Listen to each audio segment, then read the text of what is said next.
Welcome. We shall start today's class by discussing the Saha ionization equation.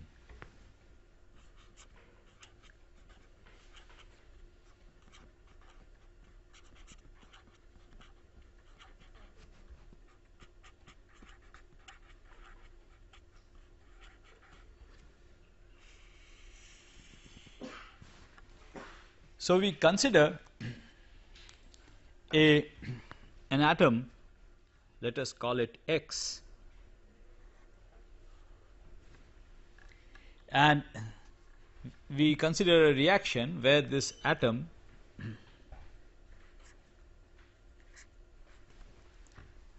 interacts with a photon which has sufficient energy to ionize the atom,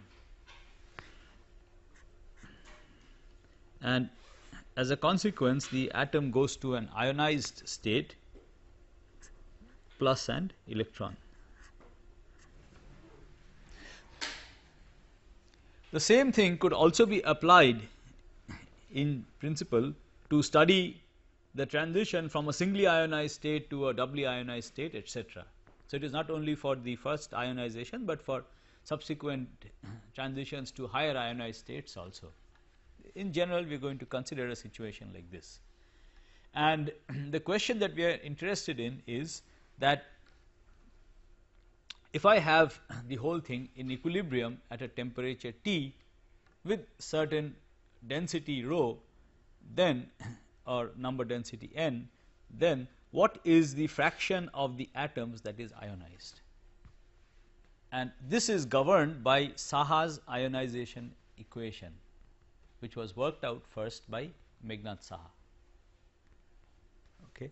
So, we know that at sufficiently high temperatures, in thermal equilibrium, the number density of any species Ni, I here could refer to the atom X or the ion X plus or the electron, not the photon. So, in thermal equilibrium, the number density is given by the Maxwell-Boltzmann distribution, and the Maxwell-Boltzmann distribution tells us that the number of particles with any specified value of momentum, the number density of particles with any specified value of momentum is given by Gi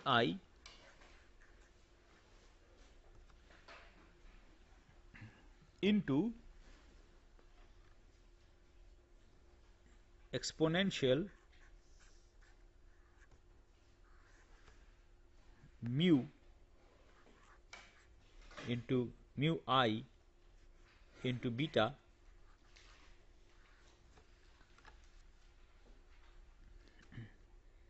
into exponential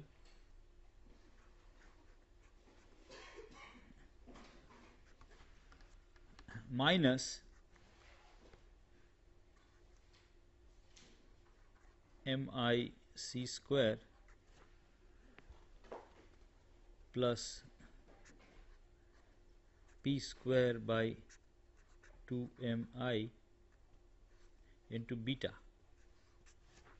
So, the Maxwell-Boltzmann distribution tells us that the number density of particles with momentum in the range dqp by h cross h cube is given by this expression.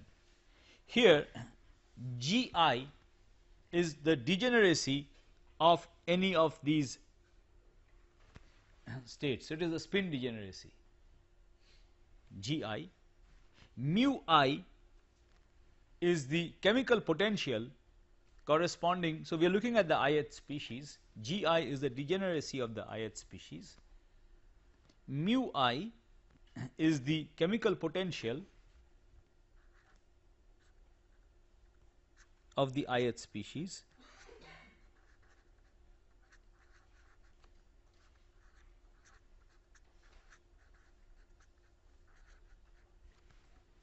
beta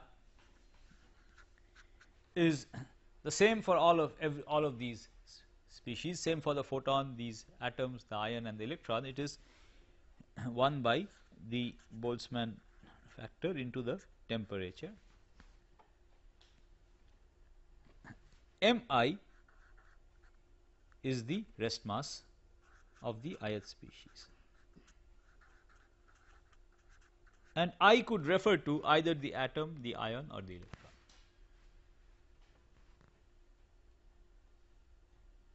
Okay, so let me remind you what we are interested in. So we have this atom X, which is in thermal equilibrium at a temperature T with its ion and an electron. Right? This is a possible reaction. So if at a temperature T, all these things will be in thermal equilibrium, and provided the temperature is sufficiently high, the number density of any of these species is given by the Maxwell-Boltzmann distribution, and the number density is given by this expression. It has the temperature and the chemical potential of that species, also the spin degeneracy. To find the total number density, I have to integrate over all momentum states. Okay. This is basically the energy of the particle into beta, e to the power minus the energy into beta, that is the Boltzmann factor. Okay. To find the total number density of a particular species, I have to integrate over all momentum values. Okay. So this will give me the number density of that particular species, right. And we also know that this integral d cube p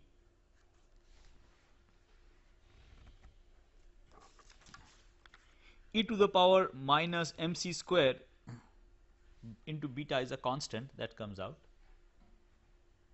Okay, that comes outside the integral. So we have to essentially do the integral d cube p into exponential minus p square by 2 mi kb t. Where I have written out the value of beta, and this is a three-dimensional. There are basically three Gaussians in this, three different Gaussians, each of them being integrated from minus infinity to plus infinity. So each of these integrals gives us a factor 2 pi into this number over here. So mi kb t, the whole thing to the power half is one of the integrals. So here I have a product of three integrals, one for the x component, one for the y component, one for the z component. So we have to the power 3 by 2.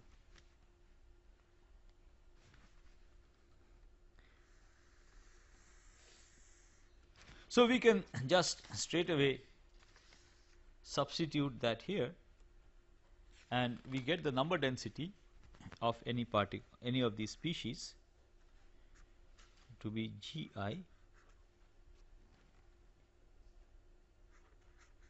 exponential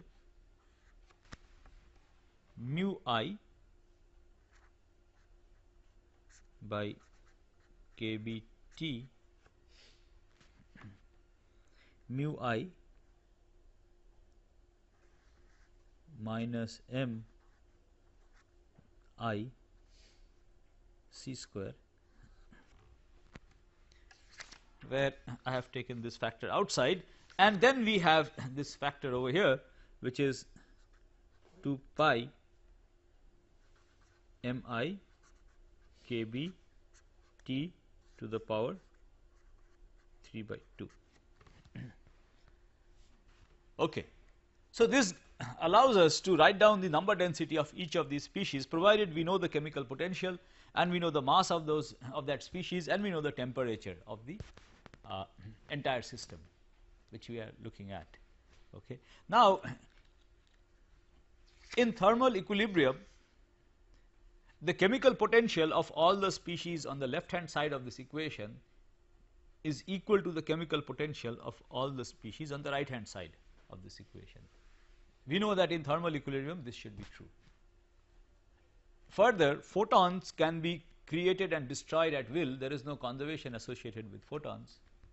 The photon number is not conserved. So, the chemical potential for the photons is 0, which essentially tells us that the chemical potential for the atom should be equal to the sum of the chemical potential for the ion plus the chemical potential for the electron.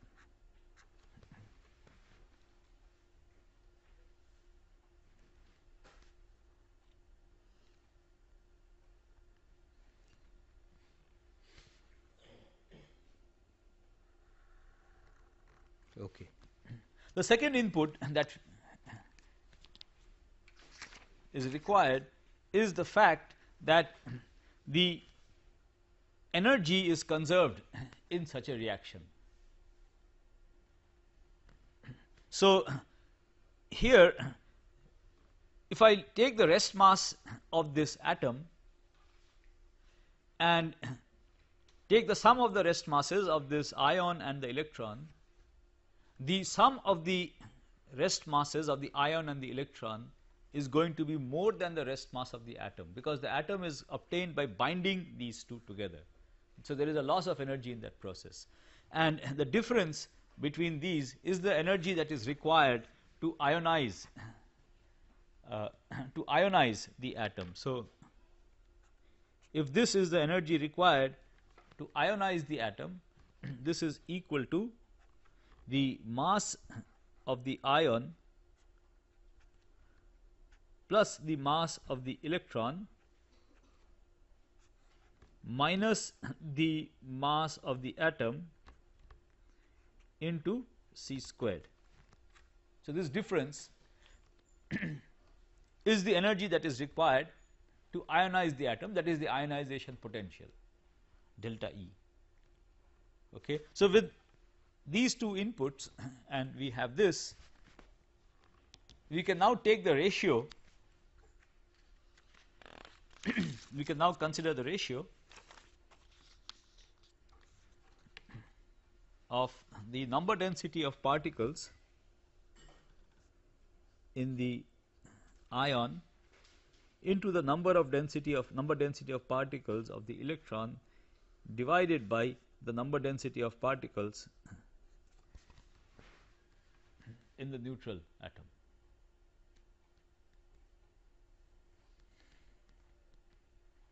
Okay. So, let us consider this. When we consider this ratio,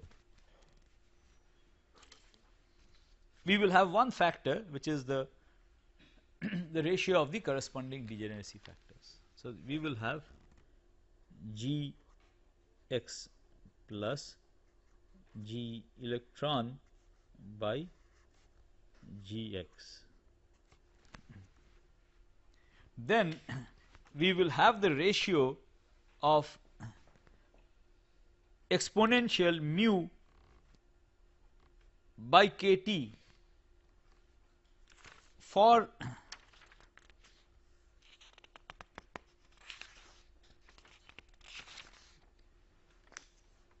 this species into that of this species divided by that of this species. So, since the chemical potential is in the exponent, we will have the exponent of this plus this minus this, which is 0. So, the chemical potential term exactly cancels out from the whole thing. Okay. Now, we have another term which is the mass term, the rest mass term. So, we will have minus the exactly this. When I consider this ratio, I will have another term which is, so I will have another term which is exponential this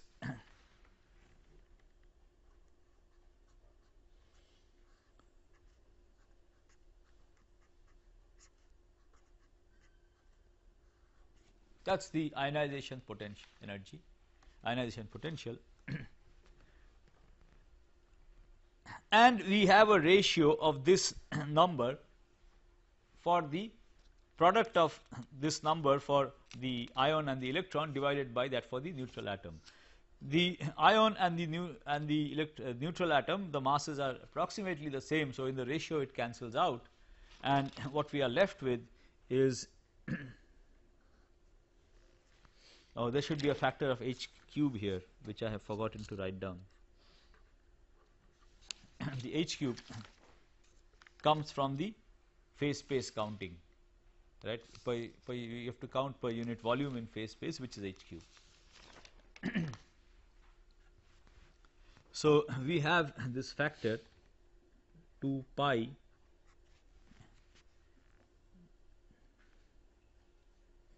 into m mass of the electron kb T to the power 3 by 2 by h cube. This is the Saha ionization equation. It plays a very important role in astrophysics in a variety of situations. Okay, the ionization fraction. Let me complete this. The ionization fraction is the fraction of the total number density that is ionized. The total number density of particles is, so the total number density is nx plus, that is the neutral number density plus the ionized number density. This into the ionization fraction x gives me the fraction that is ionized. Okay, so we can use this equation to solve for x. Okay, it is quite straightforward. Let me just leave it here for the, or we can, okay, we can, so you can use this equation and solve for x, the ionization fraction. Okay, and this equation has a variety of applications. For example, if you are dealing with hydrogen, let me just look at hydrogen.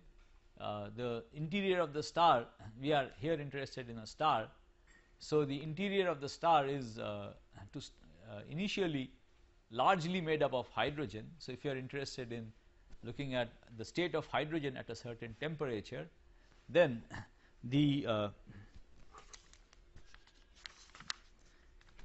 spin degeneracy of an electron, we know it is 2. The spin, it's a spin half particle and it has 2 possible spin states. The hydrogen ion is a proton, which again is a spin half particle.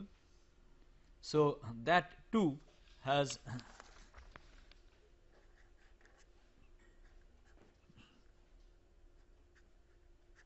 a spin degeneracy of 2. This is for hydrogen.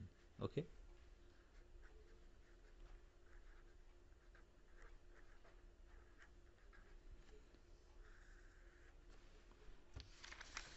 And the hydrogen atom,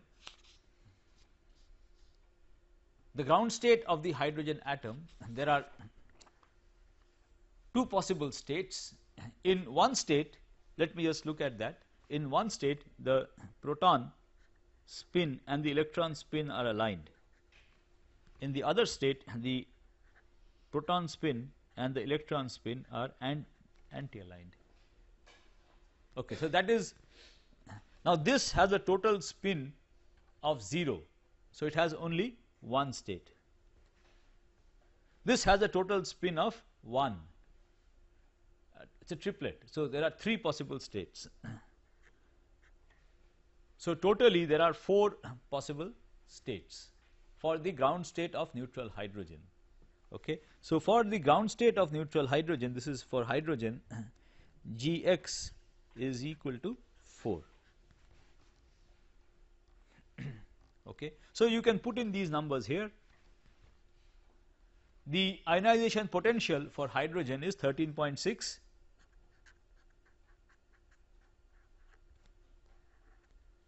electron volts. This we know from atomic physics. So you can put that in here. The mass of the electron is known, and then if you assume that the hydrogen has certain number density, the number density is going to be here, right? There is one number density here, one number density here. It's a number density squared divided by just a number density. So there will be one factor of number density hanging around. So if you assume that you have a certain number density of hydrogen atoms, then you can calculate what fraction of it is going to be ionized. So you need to know the number density n of hydrogen atoms, of hydrogen basically, could be atoms that are ionized, NH, and you also need to know the temperature. Once you put these 2 things in to this equation, it will tell you what fraction of the gas is ionized, what fraction is neutral. Okay. And this is a very important equation. It has a variety of applications, and we shall be discussing another application of this equation in cosmology. But here we have been looking at the star, and the reason why we have been discussing the Saha ionization equation is that we have been looking at the equation that governs the structure of a star. Okay.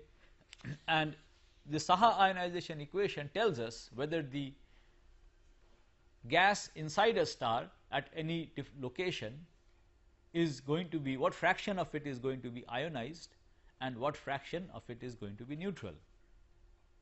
Okay. This is important because we need to know the number of particles. If it is ionized, then the number of particles increases, and for the same temperature and density you will have a larger pressure, right. We have seen this.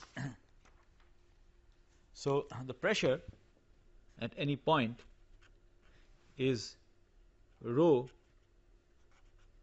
kBT divided by mu into the mass of an hydrogen atom, and mu is the mean atomic weight. So for hydrogen, we have already discussed this. For hydrogen, if it is neutral, mu is 1.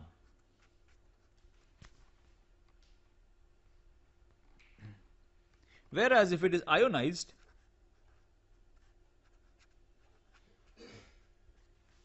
then the mean atomic weight is half. Because the electron has weight approximately 0, the proton has the same weight as the hydrogen atom approximately. So, but the number of particles has doubled. Okay, the number of particles has doubled because we have the electrons and the protons both contributing to the pressure, right. This is actually n kBT. This is the formula which we have written like this in terms of the mass density. Right, the pressure is n kBT, n is the number of particles. Pressure, sorry, by volume. Okay. So the number of particles doubles, and so you the pressure is different. Okay. So when you want to solve for the state of the interior of a star, this is an important quantity that has to be. It also is important at when you want to determine the opacity. Neutral atom will have a certain opacity. The ionized atom, the electron, and the ionized atom will have a different opacity. The electron is after all a charged particle, so it can interact directly with radiation, whereas atom will interact only at certain frequencies corresponding to its spectral lines. Okay. So this is something, the Saha ionization equation is something that one has to solve simultaneously. So, let me now discuss how one goes about solving the equations that govern the stellar structure. Okay. So, how does one actually model the stellar structure? So, we are now in a position to do this qualitatively, at least discuss the whole thing. So, we have already studied the 4 basic equations that govern the structure of a star. We had 4 equations, one equation for the pressure as a function of r, the second equation is for the mass as a function of r, the third equation is for the luminosity as a function of r, and the fourth equation is for the temperature as a function of r. We had 4 equations. The fourth equation we have seen is different depending on the energy transport mechanism. If the energy is transported through radiation, you have a certain equation. If it is transported through convection, we have a different equation, and we have discussed the condition for which equation to be applied, should be applied. Okay, so we have these 4 equations and for these 4 quantities and the corresponding equations. So, we have to simultaneously solve for the 4 equations governing these 4 quantities. In addition, we have to provide the equation of state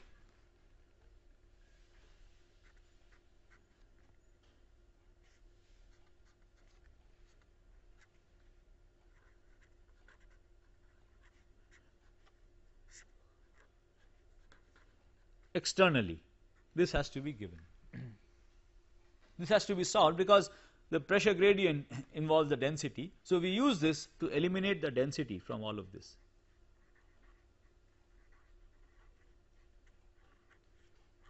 Right. All of these equations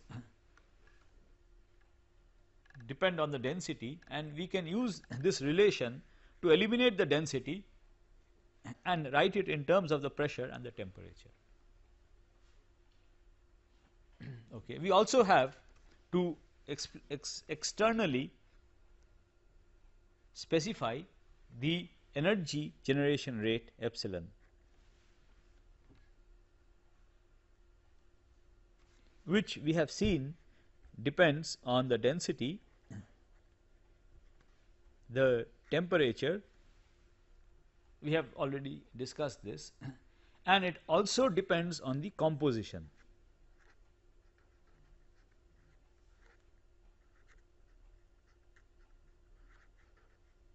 This has to be, this equation has to be the how much this is, what functional form it has to be externally specified. The opacity has to be again externally specified, which again is a function of all of these 4 things. The opacity comes in the temperature. The energy generation function comes into the equation for the luminosity. The opacity comes in here when energy is transferred through radiation transport. We also have to specify the ratio of the specific heat capacities externally. So, these things have to be either determined theoretically or experimentally from the study. Say this has to be determined from measurements of nuclear reaction or atomic cross sections. This has to be determined by the measurements of optical cross sections. All of these have to be externally given. Okay. So, all of these have to be given, and once you have this, you have a set of closed equations which you can now attempt to solve.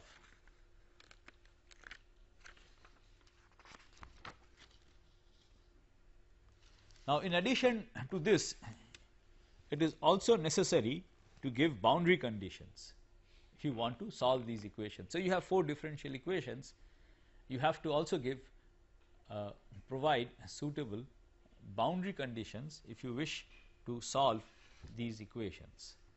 Okay. So, the boundary conditions for a star would be something like this. So, the pressure, okay, first of all, at the center of the star, the mass m at the center of the star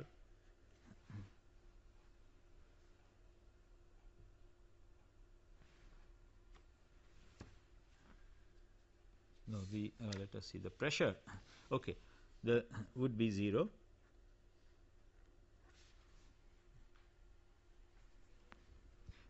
At the center there would be no mass, that is obvious.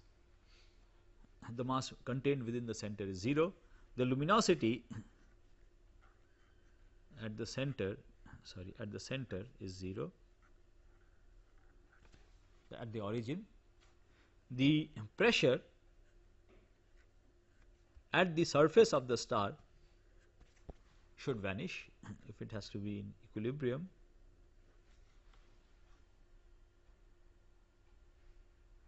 The temperature at the surface also has to vanish.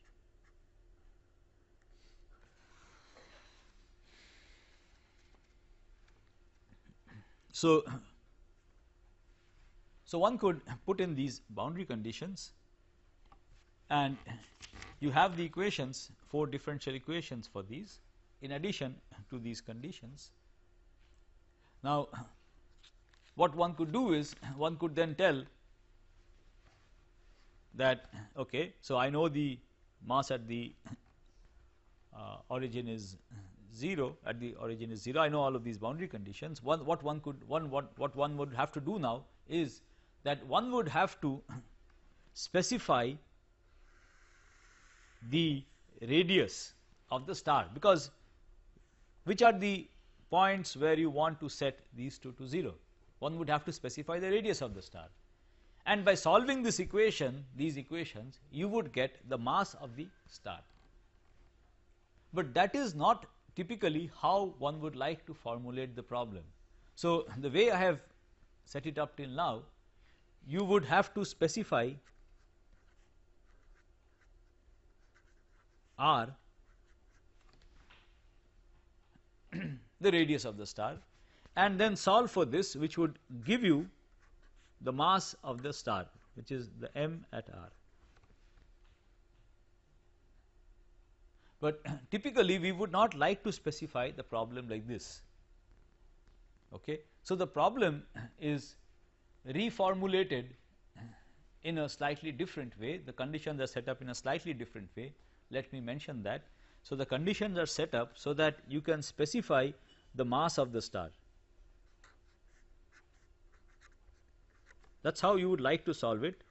So, the problem is reformulated, the boundary conditions are reformulated so that you can specify the mass of the star and the composition.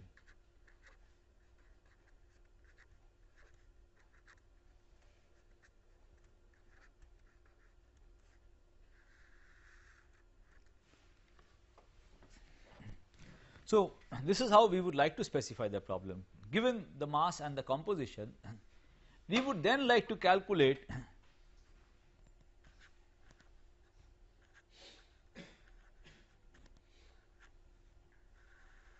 the radius of the star, the size of the star, and various other things, the temperature profile, the density profile, where the energy is transported radiatively, where it is transported through convection, everything else we would like to solve given this.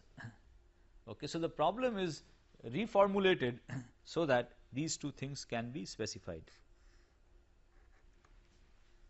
Okay. And the whole thing has to be solved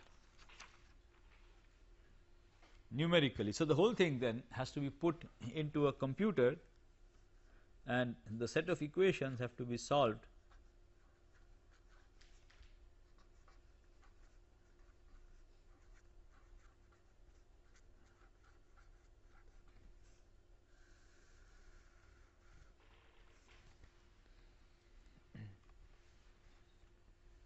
okay. So, the whole thing has to be solved numerically. It is not tractable analytically, this exercise. It is a complicated set of equations with various conditions. Okay. So, the whole thing is put in a computer and it is solved numerically. Now, so suppose you take a star of the mass of the sun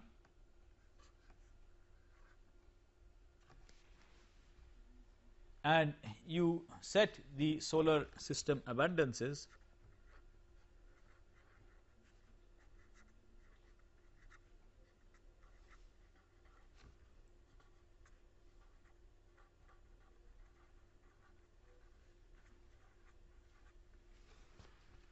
and you set the, so the composition you set it at the solar system abundances and you solve these equations, what you would get as a solution would be something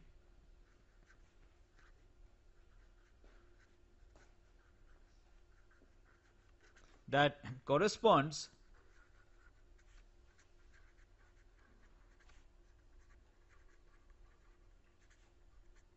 to the star, to the sun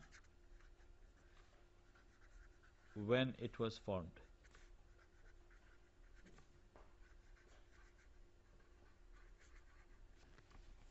Right, because you have started off with the initial composition of the sun and you set up these equations and you solve it, then people actually are able to reproduce something that people believe is what the sun looked like when it was formed.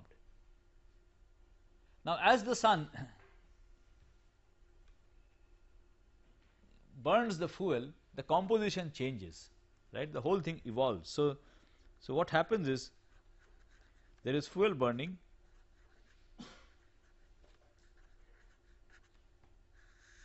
and the composition changes,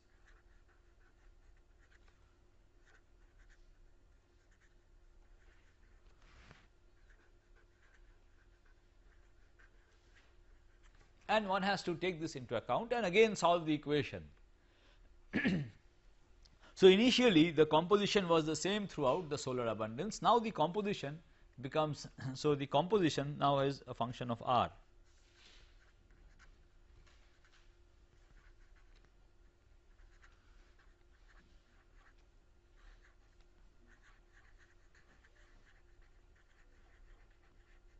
Okay. And one has to incorporate that. So, basically there is the evolution effect which one has to take into account, right. So, there is evolution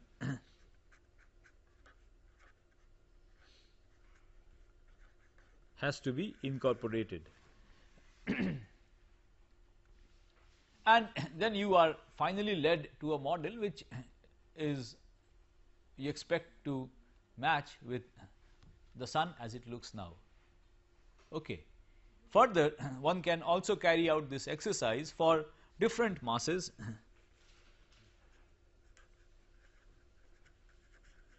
okay, other masses and other compositions and look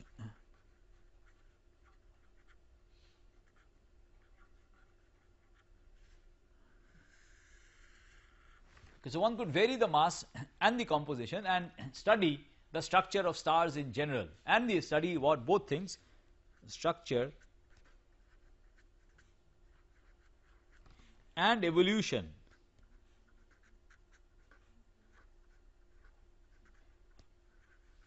of stars in general, of a wider range of stars. So, the whole thing is a very intensive computational exercise which is not, I mean, it's not feasible to discuss more details of it here. We can discuss the results. Okay. So, there are now currently existing solar models which have been obtained by this process. Okay. So, there exist models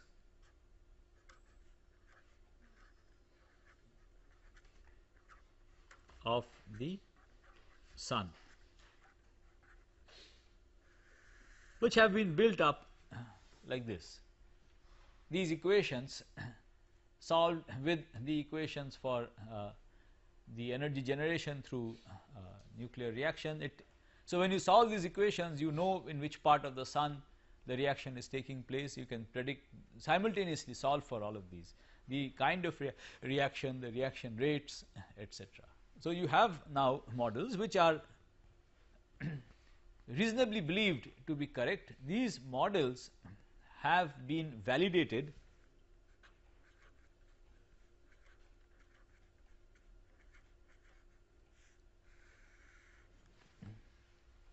mainly against two kinds of very precise observations. One are the solar neutrino observations,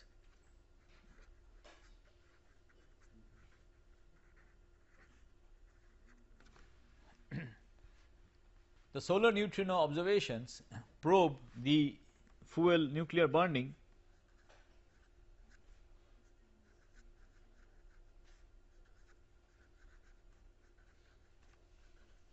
which takes place in the core of the sun.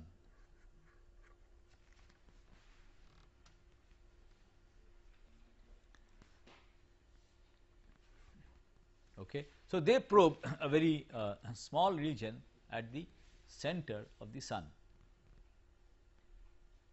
Neutrino burn this nuclear the neutrino solar neutrino observations, and these are very precise, though these observations put very precise limits in, give very precise inputs on the model, and the models now are consistent with this solar neutrino observations. Okay. There are another kind of observations which I will just mention here, again a very important field of astronomy. These are helio, this is a subject actually, helio seismology.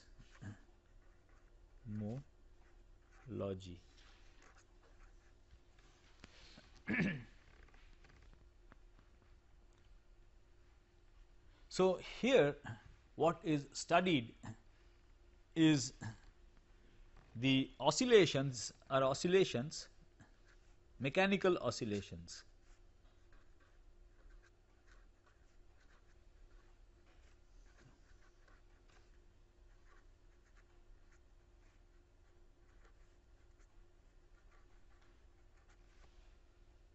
Of the sun. The quantity that is studied are mechanical oscillations of the sun.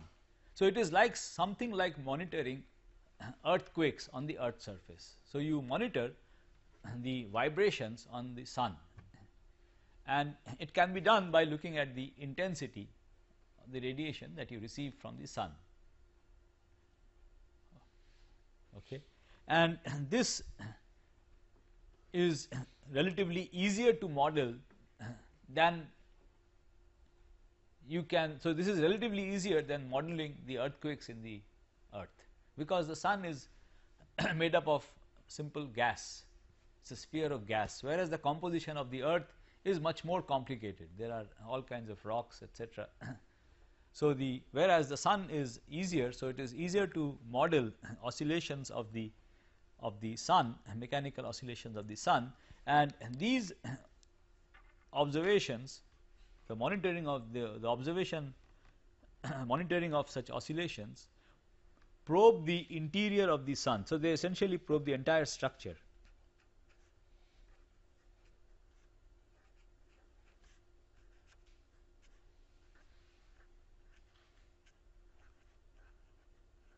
They probe the entire structure of this of the sun, helioseismology. And models of the sun are now consistent with these helioseismological observations also. Okay. And these models predict that I will not go into the details. I have already told you many of the important parameters of the sun in earlier classes, we have discussed in great detail. So, they tell us the temperature of the sun, center of the sun is around 16 million Kelvin at the core, and it falls off as you go outside. Okay, and a wide range of other parameters in the interior of the sun are predicted by current solar models. Okay.